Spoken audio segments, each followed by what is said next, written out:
Snap Judgment Studios. Daily Show correspondent Dulce Sloan and writer Josh Johnson are best friends who rarely agree on anything. On the new podcast called Hold Up with Dulce Sloan and Josh Johnson, they turn their hilarious, unpredictable, and legendary office banter into a war of words about topics big and small. Mostly small, from texting versus calling to club bangers versus conscious rap and everything in between. Listen to Hold Up with Dulce Sloan and Josh Johnson from The Daily Show every Thursday on the iHeartRadio app, Apple Podcasts, or wherever you get your podcasts. Attention shoppers, we now have taste in the bread aisle. Dave's Killer Bread, that's right. An organic bread that's no longer a sedative for your taste buds. Dave's Killer Bread is on a mission to make the most of the loaf, to rid the world of GMOs, high fructose corn syrup, and artificial ingredients, and plant the seeds of good in all that they bake. Killer taste, killer texture, always organic. Dave's Killer Bread. Bread amplified.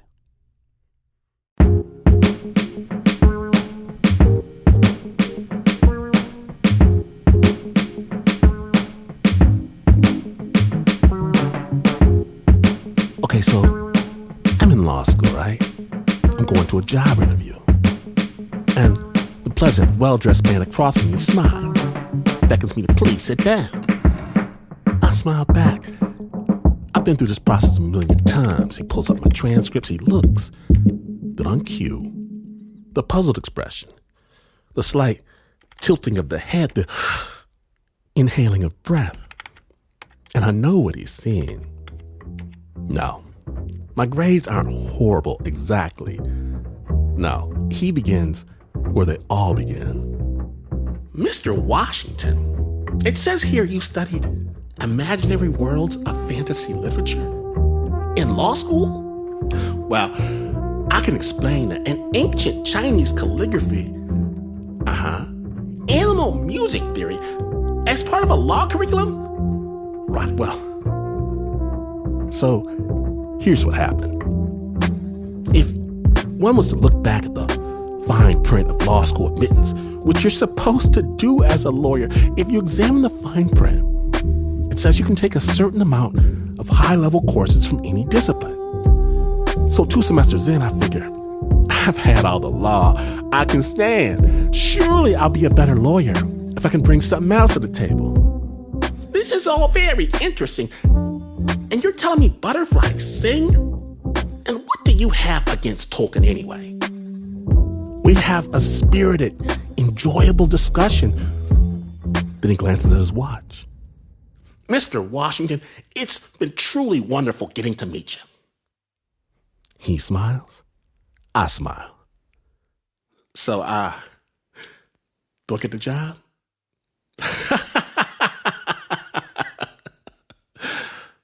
We both laugh.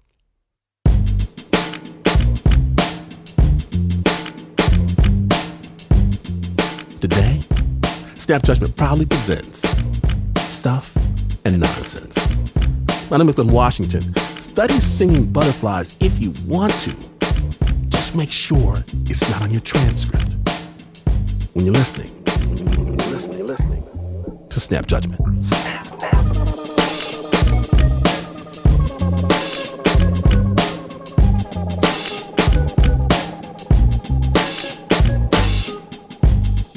Now then, we're going to tune your radio to a very special station.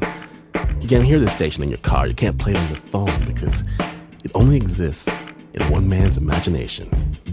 Jeff Maish has a story.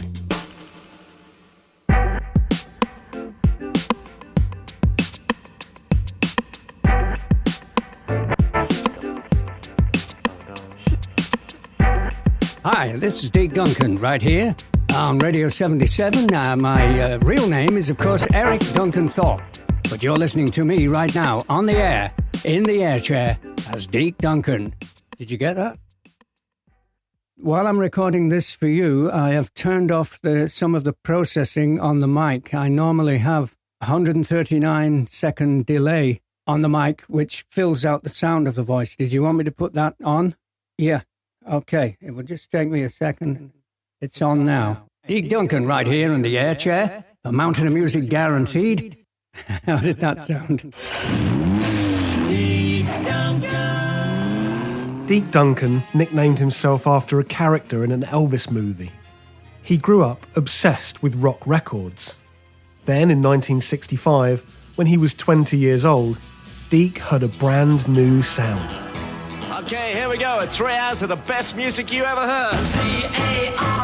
Caroline, Caroline, Caroline, Caroline. The first time I heard Radio Caroline, 3 hours of great music. I was driving in my car along the coastal highway in North Wales, and a friend who was with me, he said, "There's a pirate radio station anchored somewhere around here. Why don't we tune in and have a listen to it?" It's Sunday on Radio Caroline International, and for the next 3 We found the station, and I thought, wow, this is just incredible. Yes, indeed, Daddy. Oh, that's me. One and the same. Radio Caroline was called a pirate radio station because it broadcast from a ship in international waters, playing wall-to-wall hits. And at that moment, something turned on in Deke that he would never be able to turn off. They were so cool, and they were very smooth, and the delivery was just so professional and very, very slick. A disc jockey would talk over the introduction, right up to the vocal line. Fontella Bass on Caroline International, and this is Rescue Me. Rescue me, or take me in your arms. This is sonic artwork. Compared to the BBC, this is a revolution. Deke's talking about the British Broadcasting Corporation, run by the government. This is the BBC Home Service. In England, we sometimes call it Auntie Beeb. Auntie Beeb, yeah. My aunt, A-U-N-T. Back then, Auntie Beeb only played about 6 hours of pop music every week. The rest of the time, it was pretty dull. That was the music that your parents liked. It's an establishment figure, a little like the teachers were when I was at school. Now, you behave yourself. Now, this is a bit brash. Don't enjoy yourself. Stop that. It's too much fun. For the next half hour, why not sing something simple along with the Adams... Deke called the BBC to apply for a job. He spoke to a receptionist. I said, I'd like to be a DJ on radio. Could I send you an air check and you could review it and maybe let me know? She asked me how old I was. And then, this is unbelievable. She said, "This is a very, very precarious way to earn a living. A young man like you, I suggest you go away and get yourself a real job." I was speechless. Then he had an idea. What if he could have his own radio station? He could choose the songs. He could DJ all night if he wanted. And it wouldn't be illegal if he didn't actually broadcast on the airwaves. He borrowed a tape recorder from his brother and bought a job lot of second-hand radio jingles from a catalogue. Amazing jingles from WABC 77. Just edited out the WABC and I was left with the 77. That sounds like a good name. My station can be Radio 77. Alone in his bedroom, Deke transformed himself into a pirate DJ, worthy of Radio Caroline. I would just pretend that I was on the air, play the records and the time checks, give the weather reports, and I would analyse it. I would think, does this sound like a radio? Eventually, I got it right, and it did sound like a radio. In 1967, the British government shut down Radio Caroline. The ship was towed away. They also made it illegal for British citizens to work on pirate radio stations. That didn't stop Deke. I saw the ad in the musical press for disc jockeys required must be prepared to work at sea. That was from Radio North Sea. British Radio North Sea International. Radio North Sea was a pirate station on the ship Mebo II, anchored off the coast of Holland. I applied for, sent them an air check. They actually said, yeah, you can come and work for us. They recognised that I was okay, not like the woman from the BBC who said, "Get yourself a real job." I quit my job. I said goodbye to all my friends. This is it. I would board the tender and then make the 18-hour trip across the North Sea to where the ship was anchored. Actually, I was even looking forward to being seasick. I was so excited. How nice that would be to be isolated like that on that ship and have nothing to do but do your radio show. It would have been a dream come true. But days before he was set to board, Deke's dream was blown to pieces. This is the radio ship Mebo 2. Mebo 2. SOS. SOS. Don't be fooled by the jaunty music. This is a real Mayday call sent from Radio North Sea on May the 15th, 1971. We have an emergency on board, a fire in the engine room. This is caused by a bomb thrown on board from a motorboat. You heard that right. A bomb. We may have to abandon ship. We carry enough fuel on this ship to blow half the North Sea into the sky. The ship was bombed by a rival Dutch station who kind of didn't like these upstarts coming along and taking their listeners. The ship did survive and the station survived, but they were gone off the air for a long time. I thought I could have been on that ship, so maybe my life was saved there.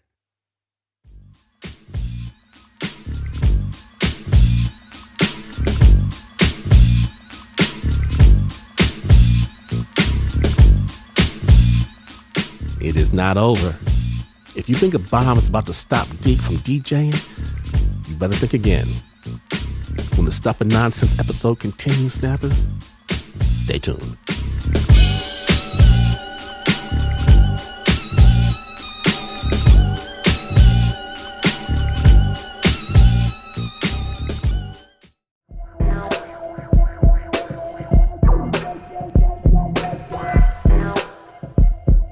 Welcome back to Snap Judgment, the Stuff and Nonsense episode.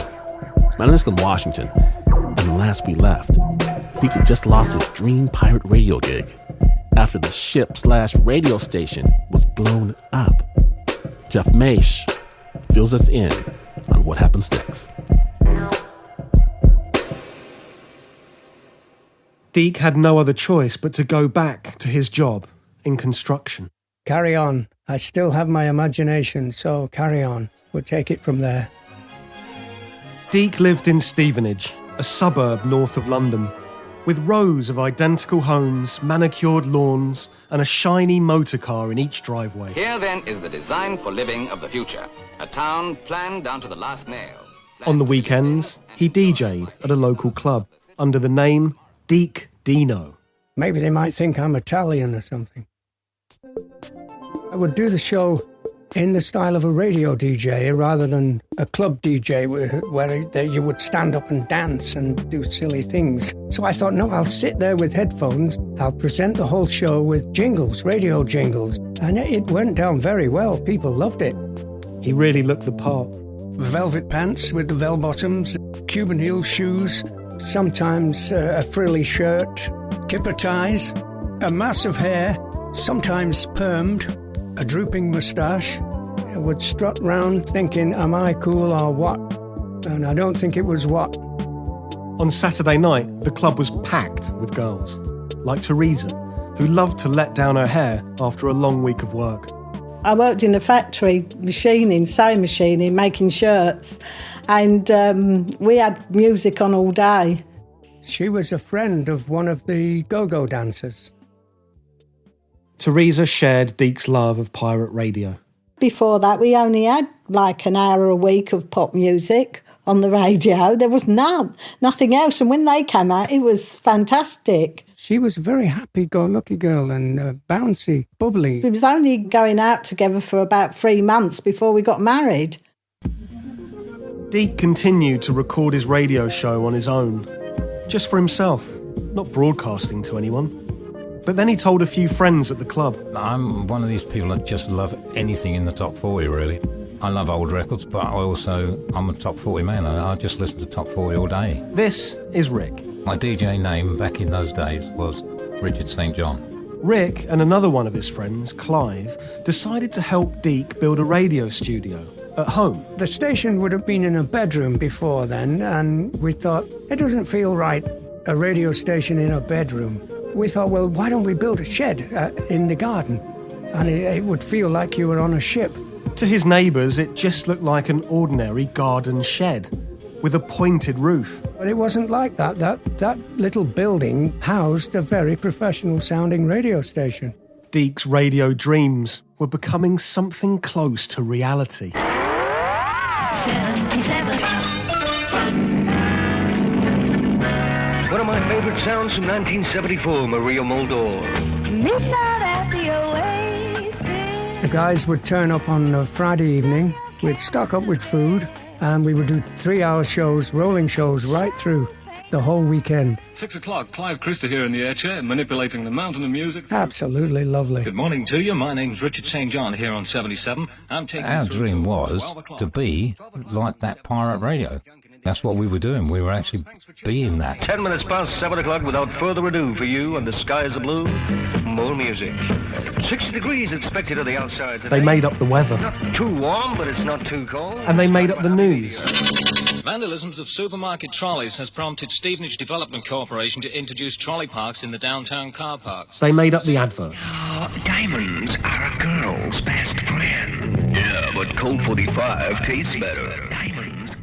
But of course, none of this was broadcast to anyone. We was done it as if there were listeners, but we knew obviously there wasn't. Thanks for tuning our way, and if you're listening in your car right now, thanks for the ride. Nobody's going to give you a licence for that kind of radio. In the UK, it didn't happen. You couldn't do it. That's why nobody had set up a radio station in England like that. We're gonna love again. Back on year to 1971. The only output was a speaker in Deke's living room, so Teresa could listen.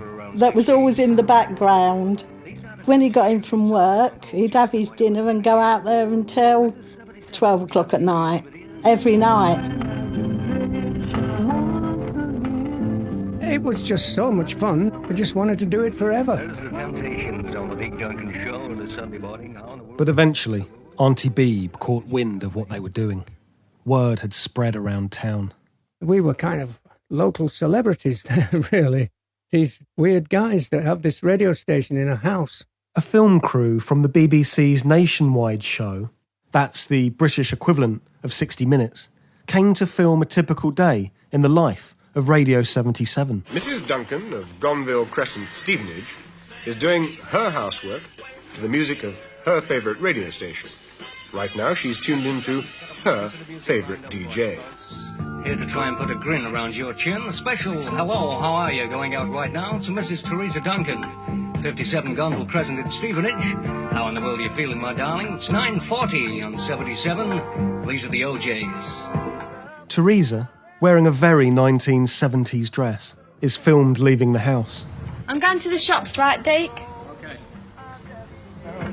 Radio 77's ratings could be in for a bad morning now that the station's entire audience has decided to go down the shops. The TV people made up this story that we had done this purely to play for my wife. They thought that was a good angle. Well, the interest in radio came from the pirates. That wasn't actually the case. The case was we wanted to be radio DJs and we wanted this radio station to be authentic. My ultimate ambition would be to broadcast this to the rest of Stevenage. I'd like to share it with them. But the appearance on Nationwide was not Radio 77's big break. I don't think anybody was interested in it, to be honest. Nothing ever came of that at all at that time. Radio 77 had fizzled out in the early to mid-80s. I was quite sad.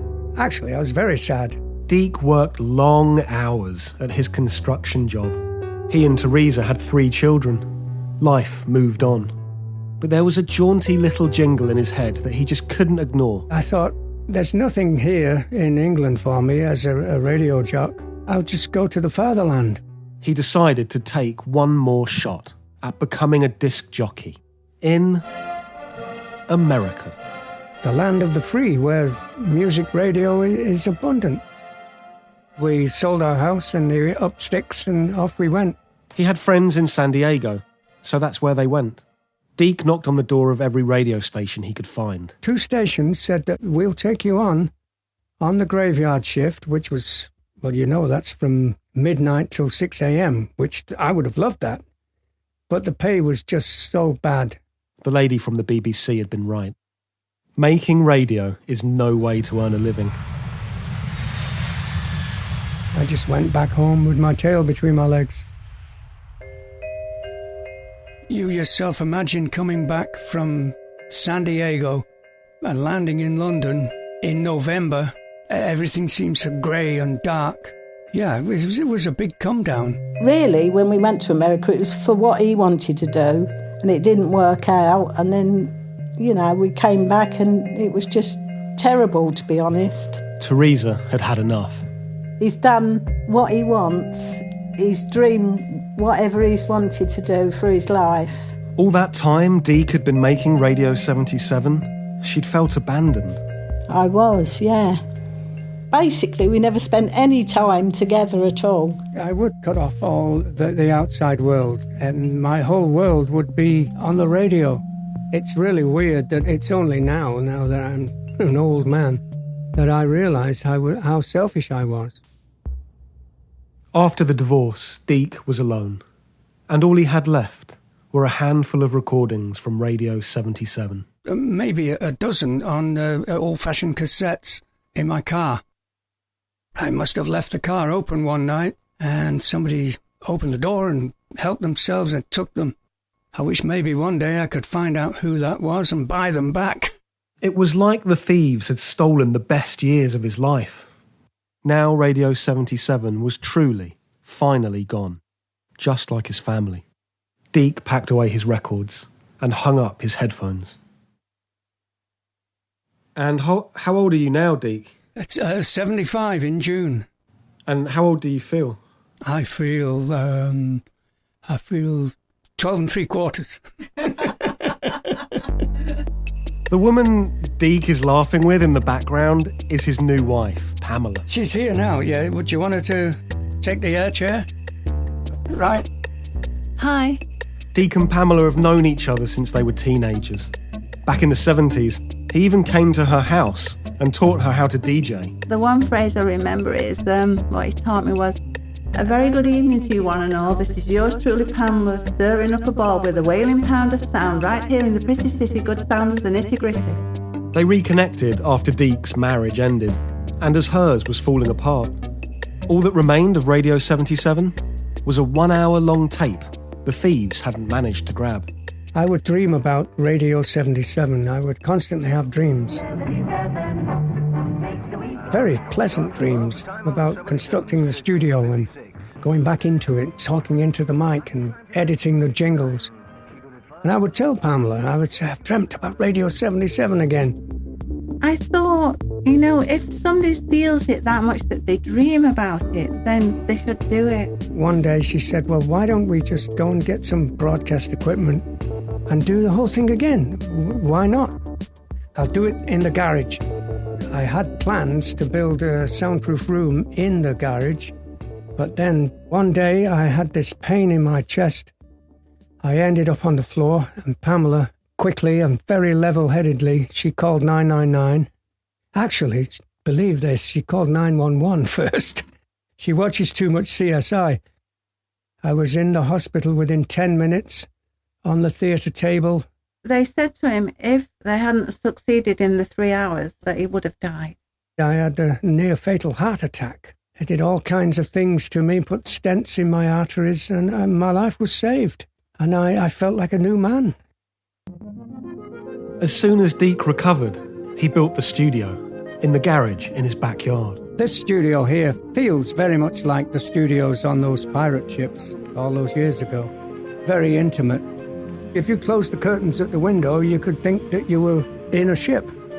It's rather cool. Radio 77 was back. This'll get you moving. All right. That's so cool. Tanya Tucker. This time, Deke set up 2 speakers for his wife, and Pamela listened every day. you know, and he thought maybe I could read the news, which he schooled me in. You don't read the news, you deliver it. 77 News with Pamela Duncan. First factual. Prime Minister Boris the Animal has announced his intention to remove all speed bumps from Britain's road system. Mr Johnson says these devices do nothing more than damage our cars and strain our tempers. Deke and Pamela were happy to keep Radio 77 to themselves. But that's not what happened. Instead, an almost magical sequence of events connected the Radio 77 shed with the BBC mothership. Radio 77's ratings could be in for a bad... After 45 years, the BBC put their video of young Deke Duncan in the 70s on Facebook. Well, the interest in radio came from the Pirates, Radio Caroline. A local DJ noticed the footage. My name's Justin Dealey. I work for BBC Three Counties Radio in England. Here we had a man in a shed broadcasting to one person and not getting paid a single penny for doing so. And we had to find... Justin then launched a massive manhunt. I saw a message with an email address that it was bbc.co.uk, so I thought, oh, that's a real guy, that's not just some weirdo. We found him, here he is, Deke Duncan. Justin invited Deke to be a guest on his show. They replayed the old documentary. My ultimate ambition would be to broadcast this to the rest of Stevenage. I'd like to share it with them. Then the station manager came on air with a bombshell. I want to offer you a 1-hour special over Christmas on Three Counties Radio. The BBC offered Deke his own show, giving him an hour during prime time on New Year's Eve. That feels really nice. I'm absolutely, first time in my life I'm speechless. Though you can't hear it, he's clearly shaken and turns pale. You'd better pass the tissues. Deke recorded the show at home, in his studio. In the end, millions tuned in. Millions of real listeners.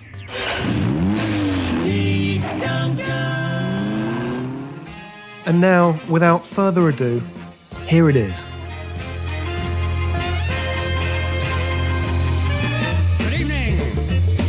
Welcome to the big, wide, wonderful world of Uncle Deke Duncan. I'm in the air chair for the next 60 minutes. My aim is to put a little grin on your chin, a smile across your radio dial. Deke had been through it all. Marriage, divorce, a narrow escape from a maritime bombing. It's made my life. I've broadcast Radio 77 via the BBC's transmitter. You're going out boogieing, you're going to get down and shake your tool thing. There were no producers and nobody waving their finger at me and saying you must do this, must do that, mustn't say this, mustn't say that. Just go ahead and do it with the freedom that the Radio Caroline DJs had. Step inside here, fella. What have you got to say to me? I knew the bride when she used to rock and roll. Oh, you did? I knew the bride when she used to rock okay. and roll. Tell us more. This is going to be interesting. The dedication for Pamela was her favourite song, Maggie May, and I played my favourite album track, If I'm Sleeping. If I'm sleeping, don't wake me up. And the line is, if I'm sleeping, don't wake me up. But my interpretation of that is, if I'm dreaming, don't wake me up, which sums up my life. My whole life has been a dream, really. Whole life been in my imagination. Sitting in his cosy studio in his backyard, Deke had finally become a professional DJ. It took him his entire life to do it. I would say sometimes living the dream can be more enjoyable than realising the dream. Live the dream, dude. This is the lovely sound of Marilyn McCoo and Billy Davis Jr., Uncle Deke in the air chair, a mountain of music guarantee. Yes, indeed. You don't have to be a star. Sing it to me now. Baby, come as you are with just your heart.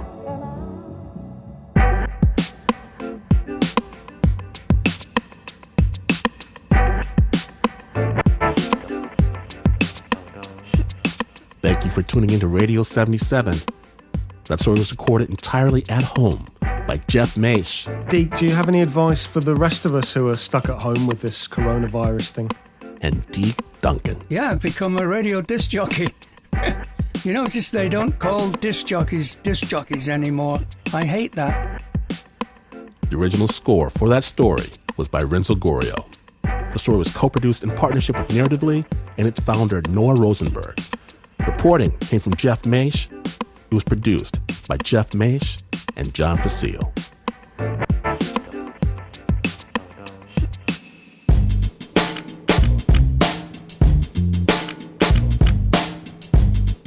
It happened again, Snappers. It happened again.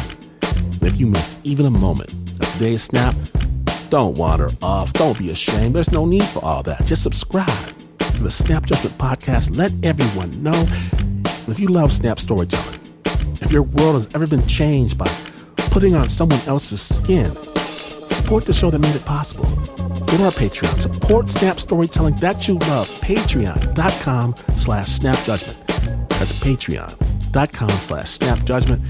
And if you have a story that you need to share with our Snap family, we would love to hear it. Email us, pitches@snapjudgment.org. Pitches@snapjudgment.org. Snap is brought to you by the team that has absolutely nothing to hide. What you see is what you get. Except, of course, for the Uber producer, Mr. Mark Ristich, there are skeletons in that man's closet. Anna Sussman, Renzo Gorrio. There's Pat Mesiti-Miller, John Facile, Shayna Shealy, Marissa Dodge, Nika Singh, Eliza Smith, Lauren Newsom, Taylor DeCott, Flo Wiley, Nancy Lopez, Regina Bediaco, and Leon Morimoto. And this is not the news. No way is this the news. You might have heard. In fact, you could make a radio show in your shed that no one would ever hear, advertising products that were never made, like chocolate-covered mittens that you eat right off your fingers. And then one day you could see a guy wearing chocolate-covered mittens. He was eating right off his fingers, and he sees you and turns away all guilty. And you would still not be as far away from the news as this is. But this is PRG.